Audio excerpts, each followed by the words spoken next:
All right, guys. So allegedly, the U.S. version of the Freedom Convoy is headed to the nation's capital, Washington, D.C., to protest government overreach. Now, here's the thing. I'm slightly concerned about this, and the reason why is because it could get ugly, right?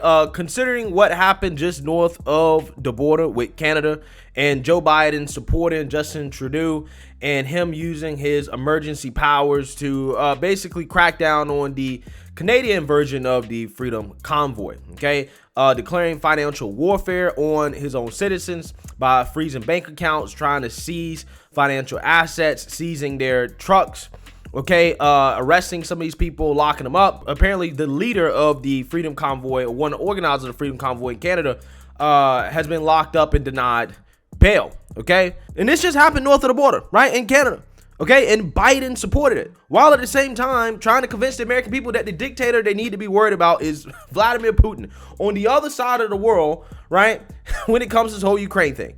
That's what Biden said you need to be worried about. When the real dictator that we need to be worried about was literally right in our own backyard, okay?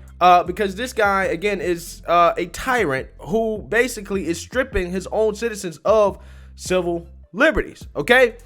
We can't say that we care about freedom and democracy and then ignore it in our own backyard. I mean, if we're going further than just ignoring it. I mean, again, the president is supporting it. And if he's supporting it there, who's to say he wouldn't support it here, okay? If things got ugly, okay, would Biden do the same thing?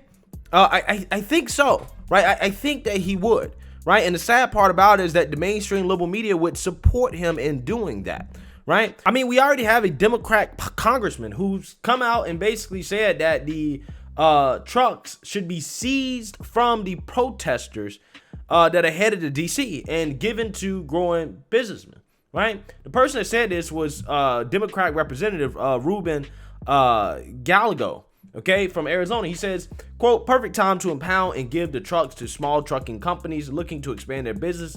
Algo tweeted in response to the following news headline: "Trucker convoy could shut down DC Beltway tomorrow."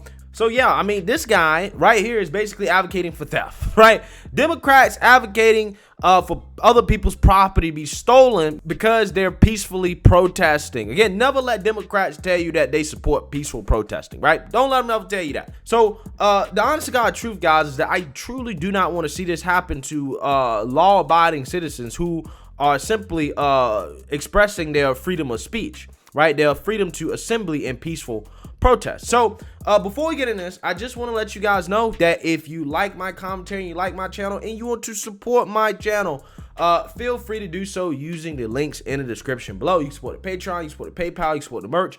There are multiple ways you can support the channel if you would like to do so. So without further ado, let's watch this news clip about how the DC has essentially requested the National Guard come in ahead of the U.S. Freedom Convoy coming to the Capitol. Take a look. There are a lot of questions now about what really is going to happen here in our nation's capital in the next couple of weeks. But let me show you one thing that is happening here. I'm on 1st Street Northwest, and you can see that the Capitol officials have already put these snow plows in place, blocking off 1st Street. And if you drive around the Capitol, you're going to see this at all of the entrances on each side, east, west, north, and south, all around the Capitol. Now, keep in mind, we're also coming up on the State of the Union a week from tomorrow. But what is going to come here to Washington, D.C.? Well, I did find out today, and I talked with one man who said he's coming on Wednesday with a convoy to, as he says, shut down the Beltway. Maryland State Police say they are aware of threats by truckers to clog up the roads and shut down the Beltway. But up until now, there have been no specifics. In a statement, State Police said troopers around the region are working with federal, state, and local agencies to monitor developments and will be ready to respond appropriately to ensure the free flow of traffic. Earlier today, I spoke with Bob Ballas. He owns a towing company in Scranton, Pennsylvania, and he told me he and a convoy of truckers plan to shut down the Beltway this Wednesday. but he was light on specifics. We're challenging the high prices of fuel. Bullis says they are also protesting vaccine mandates and critical race theory and people that are in jail facing charges related to January 6th. He said this about the protest in Canada and whether his protest has been inspired by those truckers. I respect what they've done, standing up for what they believe. Bullis says the convoy will first pass through Pennsylvania's capital in Harrisburg before coming here. And he advised that people who use the Beltway may want to take the day off. In the district, D.C. Police Chief Robert Conti said Friday they are keeping an eye on what might be coming this way. As for all of our First Amendment demonstrations that happen here in the city, we have to be in a posture of preparedness for the information that we know. Obviously, we follow the trends around the country, just as you guys are doing. And when we see trends that may impact us here in Washington, D.C., we prepare for them. Virginia State Police said in a statement it continues to monitor the situation and to communicate with our national capital region, local, state, and federal partners. Now, another lead we're following is a website from the American Truckers Freedom Fund, which claims to be planning a number of convoys from California, Washington State, and from Texas, and that they are going to start out on the 1st of March, which is more than a week away. But we'll just have to wait and see what happens, just like the police are telling us. Sean? All right, Paul Wagner, wait and see mode indeed. Thank you. All right, guys, so you seen that, you heard that, okay? There's a convoy headed to D.C., okay? And, the National Guard may or may not be deployed in response to it. And we'll just have to see what happens, right? But, here's the thing. If things get ugly, right, I wonder what the media response is going to be. Because, again, they told us that peaceful protests, including blocking roads, which is what they plan on doing, they said that's okay. Right. And if you're opposed to it, then you are a racist. Right. That's what they said. OK, so are they going to paint this as another January 6th insurrection? I guarantee you they will. Right. They're going to say this is a continuation of the insurrection. Right. And again, if things go a certain way, I wonder what exactly would be done. Right. How far is this going to go? Because, I mean, if you guys ever been to D.C. and around D.C. and around that Beltway, that place has a whole lot of traffic, okay, all the time, right? And blocking off traffic there can cause some major traffic jams, and that can cause some problems, right? It definitely sends a hell of a message, but it can cause some problems.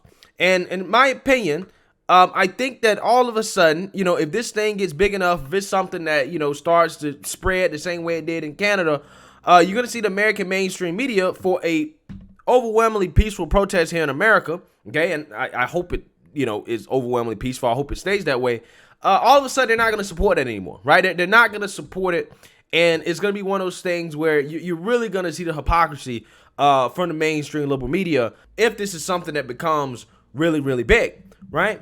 And based off what Biden has supported going on in Canada, who knows? Maybe we could see the same things happen here in America. Maybe it can be here sooner than you think, where the president of the United States and the federal government is moving to try to freeze the assets of people who may be supporting these truckers, Americans who may be donating to these truckers, okay, and the truckers' financial assets themselves. They may try to do that. I have no doubt in my mind that it is a possibility, right? That's why it was highly concerning, not just to see what was going on in Canada, right, but the fact that the Biden administration wasn't speaking out against it and saying, hey, you know what, maybe you're doing a little bit too much. Okay, maybe doing it a little bit too much.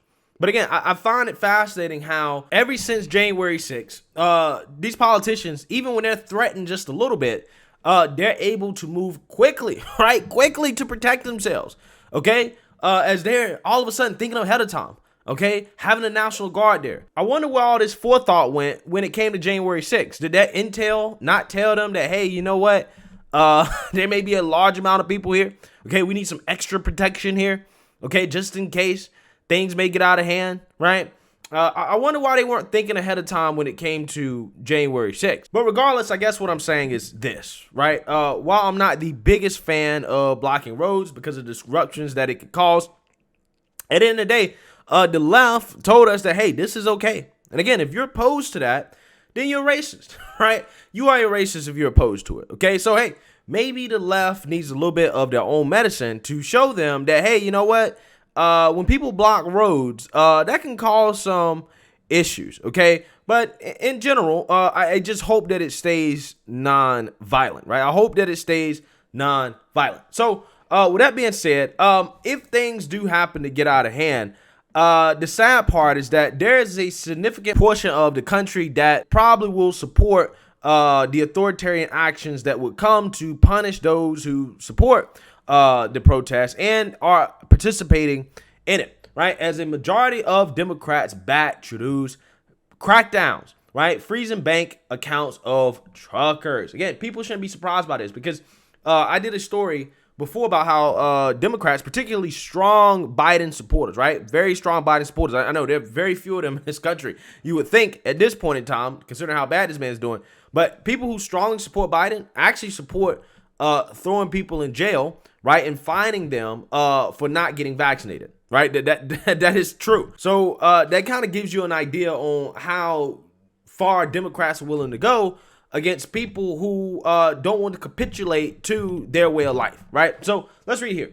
A majority of likely Democrat voters support Canadian Prime Minister Justin Trudeau's use of emergency powers to crack down on Freedom Convoy protesters last week.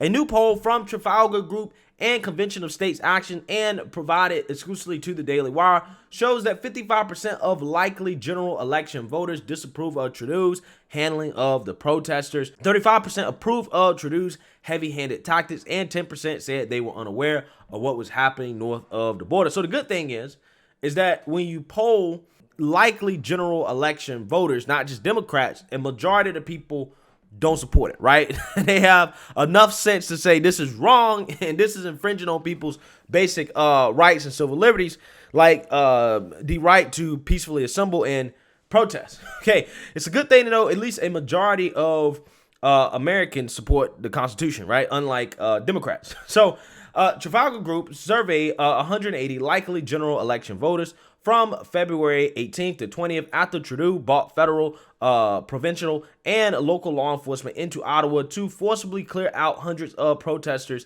and dozens of vehicles from Parliament Hill and surrounding areas. The poll's margin of error is 3%.